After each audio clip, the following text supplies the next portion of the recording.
In March of 1513, the streets of Rome transformed into a grand spectacle, such as the eternal city had not seen since ancient triumphs. A procession, astonishing even the most seasoned citizens, moved along the crowded cobblestones. At the center of this splendor, mounted on a white stallion, sat a man whose appearance exuded gentleness and confidence. Giovanni de' Medici, who took the name Leo X, was heading to the Basilica of St. John Lateran for his official inauguration as God's vicar on earth. Ahead of him, they led an exotic creature, a huge white elephant named Hano, a gift from the Portuguese king. The animal, trained to bow on command, knelt before the new pontiff, eliciting enthusiastic cheers from the crowd. Over 100,000 ducats were spent on this celebration, a sum equal to the annual budget of some small European states of that time. When one of his attendants timidly remarked that such expenditures might deplete the previous pope's savings, Leo X merely smiled and uttered a phrase that became the motto of his reign: "Since God has given us the papacy, let us enjoy it." These words marked the beginning of one of the most brilliant and simultaneously catastrophic eras in the history of the Roman Church, when the pursuit of earthly beauty and luxury led to spiritual and financial collapse, changing the map of the world forever. To understand how the spiritual leader of the Christian world came to such a perception of his role, one must look into the corridors of power in Florence at the end of the 15th century. Giovanni was born into the family of Lorenzo the Magnificent, a man who transformed his city into the cradle of the Renaissance. From birth, the boy's path was predetermined not by his inclinations, but by the dynastic interests of the Medici house. At the age of 7, he received the tonsure. At 8, he became an abbot, and already at 13 he was elevated to the dignity of cardinal. This was not the result of deep faith or theological knowledge, it was pure political mathematics.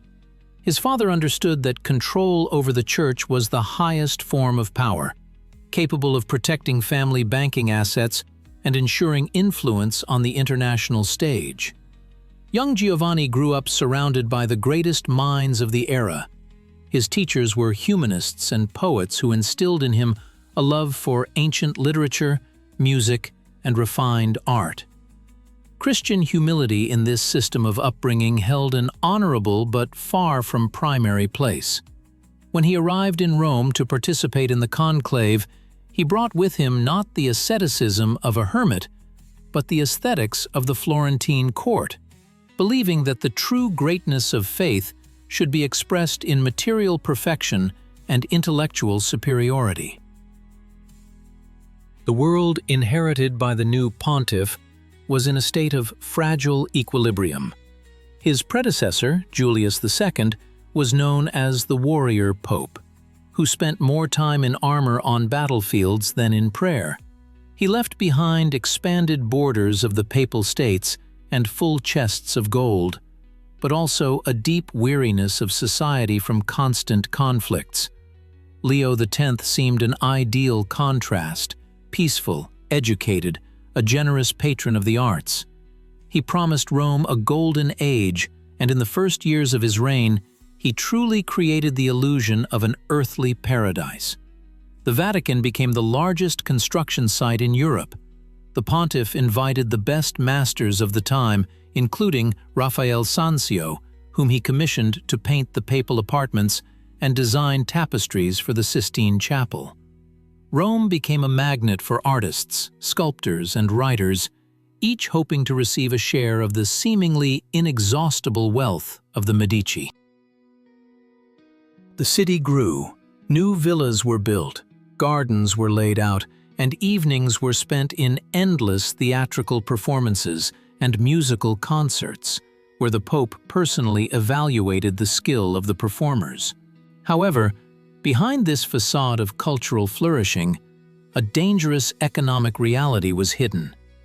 Leo X had an astonishing ability to spend money faster than it flowed into the treasury. His personal expenses were colossal.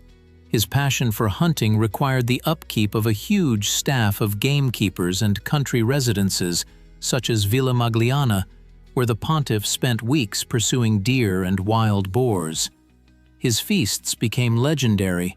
Peacock tongues and dishes sprinkled with gold dust were served at tables, and after dinner, guests were offered to participate in lotteries, where prizes could be both precious stones and entire landholdings. The Pope believed that his generosity strengthened the authority of the Church. But in reality, he simply devoured resources accumulated over decades. Just 2 years after his ascension to the throne, the treasury of Julius II was completely depleted. To maintain his accustomed lifestyle and continue the construction of the grandiose St. Peter's Basilica, a project that constantly grew more complex and expensive, Leo X had to seek new, increasingly sophisticated sources of income. The situation escalated when external political circumstances demanded active intervention from Rome. Wars for influence in Italy never ceased, and the Pope had to maintain mercenary armies to protect the interests of his family and the Papal States.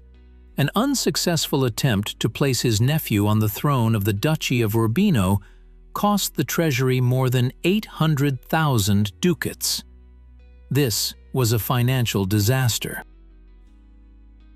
By 1517, the papacy's debt had reached astronomical figures, and bankers from the Fugger House began to demand repayment of loans with high interest.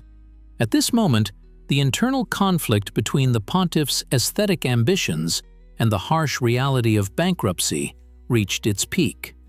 Leo X was faced with a choice: to admit defeat and cut expenses, which would mean the end of his dream of a golden age, or to take radical measures that could jeopardize the very structure of church authority. He chose the second path, believing that the prestige of the throne justified any means. Giovanni de' Medici's inner world was woven from contradictions. As a man, he was charming, gentle in communication, and sincerely devoted to his friends and relatives. He was not an evil tyrant. Rather, he was a man completely detached from the lives of ordinary believers. For him, religion was part of high culture, a set of rituals that had to be arranged with the utmost taste. He sincerely did not understand why his desire to adorn St. Peter's Basilica, the greatest sanctuary of Christianity, caused discontent in distant German lands.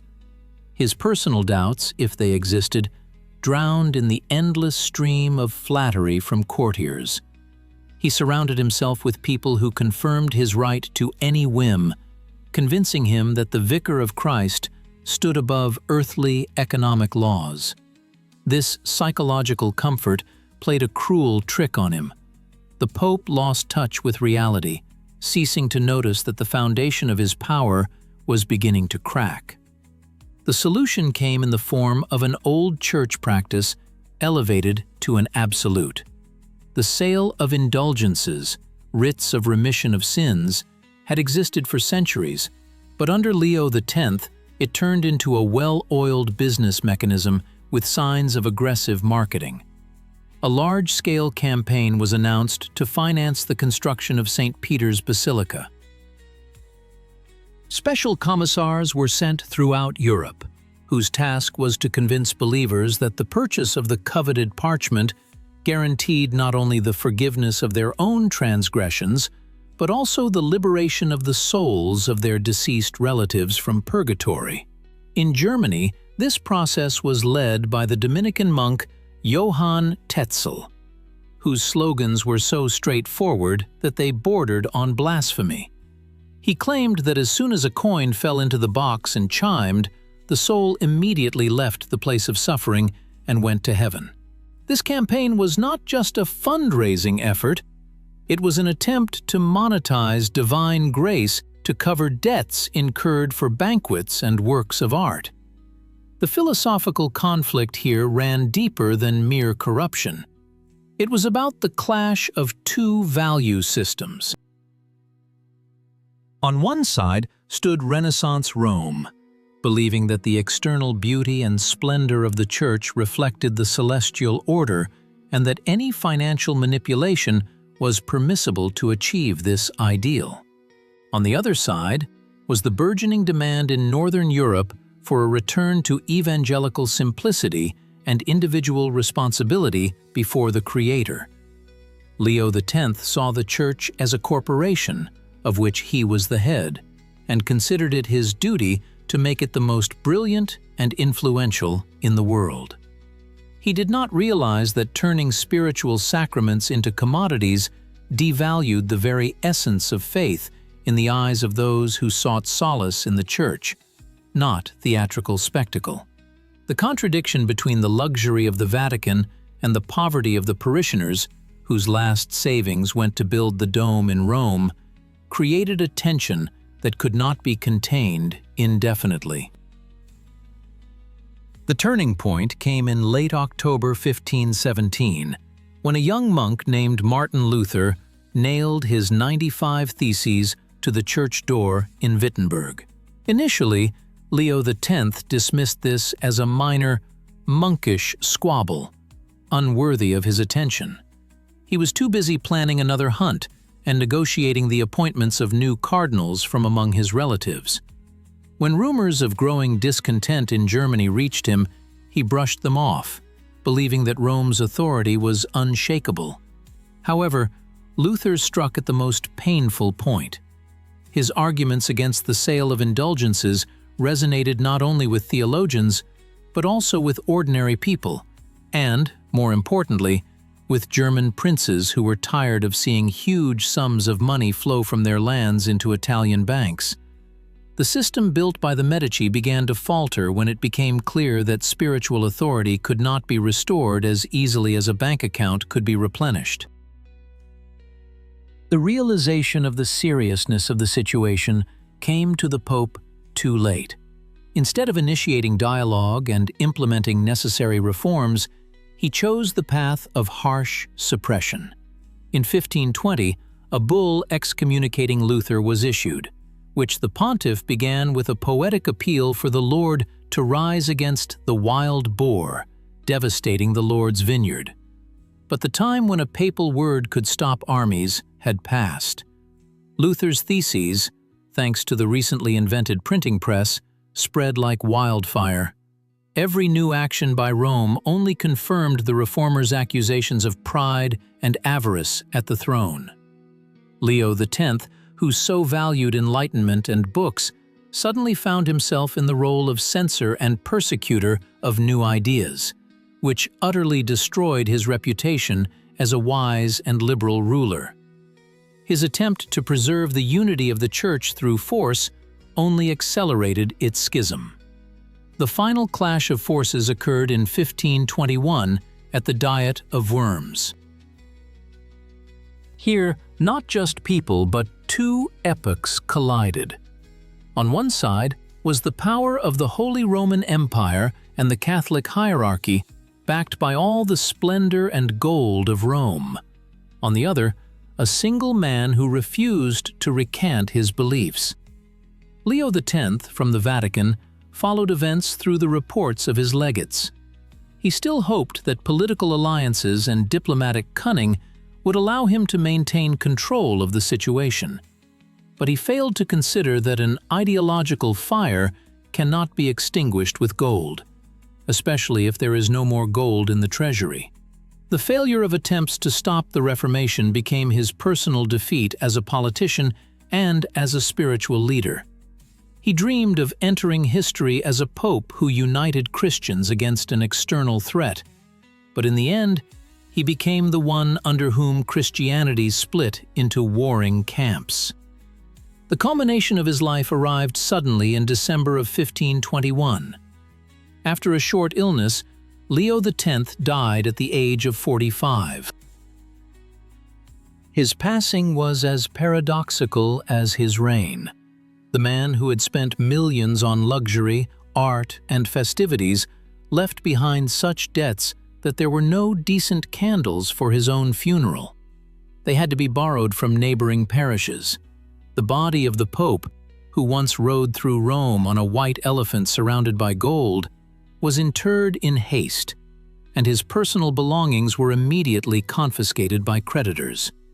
Rome, which he so eagerly sought to transform into paradise, plunged into mourning, which quickly gave way to anxiety about an uncertain future.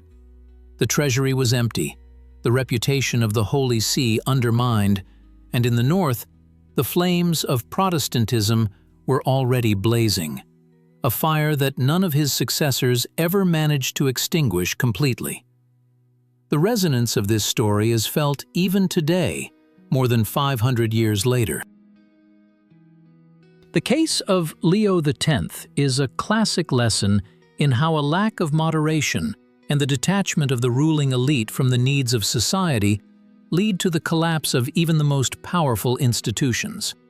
His reign clearly showed that institutional corruption, however aesthetically appealing it may be, inevitably provokes a reaction capable of destroying the system to its foundations. This period teaches us that leadership requires not only the ability to enjoy power, but also a deep understanding of the responsibility that comes with that power. When the personal appetites of a ruler supersede the long-term interests of an organization or a people, disaster becomes only a matter of time. In the modern world, where financial bubbles and crises of trust in authority remain pressing issues, the story of the Medici Pope serves as a warning about the price to be paid for an uncontrolled pursuit of luxury at others' expense.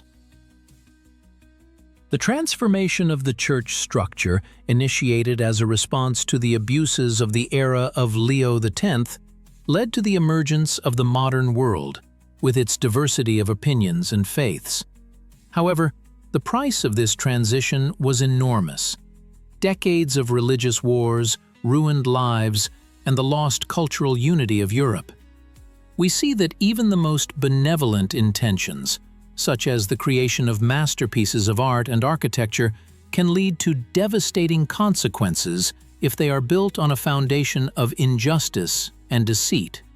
The Vatican today is a treasure trove of world art, and millions of tourists annually admire St. Peter's Basilica and Raphael's frescoes. But few of them consider that these walls are imbued not only with prayers, but also with the bitter realization of bankruptcy, both financial and moral, that almost destroyed one of the oldest organizations in human history. Concluding our reflection on the life of this extraordinary man, we return to that sunny day in March of 1513. The young pontiff, full of hopes and plans, sincerely believed that he could transform the world into a beautiful garden, using the resources of his position. He truly believed that enjoying the papacy was a form of service to divine beauty. But history had other plans. The white elephant Hanno, a symbol of his triumph, did not survive the harsh climate and improper care, leaving this world just 3 years after the coronation. Thus, the golden age of Leo X proved to be only a fleeting flash, followed by the long shadow of crisis. We see in this figure not just a corrupt official, but a tragic character whose virtues, love for beauty, generosity, and intellect, became his main weaknesses, depriving him of the ability to see the truth behind the glitter of golden goblets. This story reminds us of the importance of balance between form and content. When form, be it magnificent buildings or lavish ceremonies, devours content, the true essence of things is lost. Leo X tried to buy eternity for his name and his church using earthly riches, but in the end, he only bought a lesson for future generations. His legacy is not only the masterpieces of the Vatican, but also a reminder that trust cannot be restored with gold. and spiritual authority is not sold along with indulgences. We look at St. Peter's Basilica and see in it a monument to human genius, but also a warning about how dangerous it is to forget human dignity for the sake of stone grandeur. The events of that time highlight the cyclical nature of history. Leo X's attempts to solve financial problems through the manipulation of public consciousness find their echoes in modern economic schemes and political populism. This is an eternal story of power that loses touch with the ground and ultimately proves powerless in the face of sincere conviction and the demand for truth. The pontiff from the Medici family bequeathed to us a question that each generation answers anew. What is the true wealth of society? Its material achievements or its honesty with itself? His life ended in the silence of an empty treasury, but the echo of his words about enjoying the papacy continues to sound as a warning to everyone who takes on the burden of responsibility for the fate of people. Ultimately, the era of Leo X became a time of the greatest paradox. Never before had the Church been so rich in art and so poor in spirit. Never had a pope been surrounded by so many geniuses, and yet so alone in his misunderstanding of the coming changes.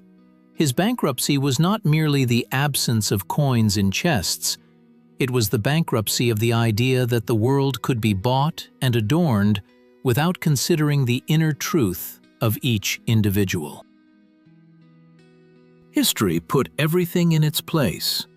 Luxury faded, gold went into the pockets of creditors, but the questions raised in those turbulent years remained with us, forcing us to seek meaning not in the glitter of external grandeur, but in the depth of human actions and fidelity to one's principles, despite any temptations of power and wealth.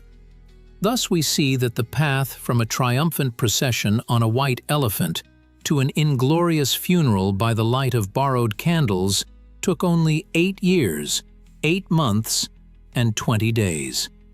This short period by historical standards encompassed an entire transformation of civilization. Leo X, a man who only wanted to enjoy the position granted to him, became a catalyst for a global shift that he himself could never comprehend. His story is a mirror reflecting eternal human aspirations for beauty, power, and recognition, and the dangerous traps set on this path by the absence of a spiritual core and a sense of responsibility before eternity. If Giovanni Medici could have seen the future, he might have spent the 100,000 ducats on his coronation differently. But history knows no subjunctive mood. It leaves us with facts, documents, and works of art so that we can analyze the mistakes of the past and try not to repeat them in the present. St. Peter's Basilica stands as a silent witness to that drama, reminding us of the price paid for its domes and of the man who thought that the enjoyment of power was power itself. In this endless movement of ideas and events, we find a reflection of our own searches and doubts, realizing that true greatness lies not in gold, but in the ability to hear the voice of truth in time, even if it sounds like a quiet murmur in a distant northern province. Every time we face a choice between immediate gain and long-term principles, we stand at the same crossroads as Pope Leo X. His biography is not merely a chronicle of the bankruptcy of one throne. It is a metaphor for the bankruptcy of any approach that places the material above the moral. And in this eternal lesson lies the true resonance of the events of the 16th century, compelling us again and again to return to the story of a man who merely wished to enjoy the papacy and ultimately changed the course of world history, all without intending to.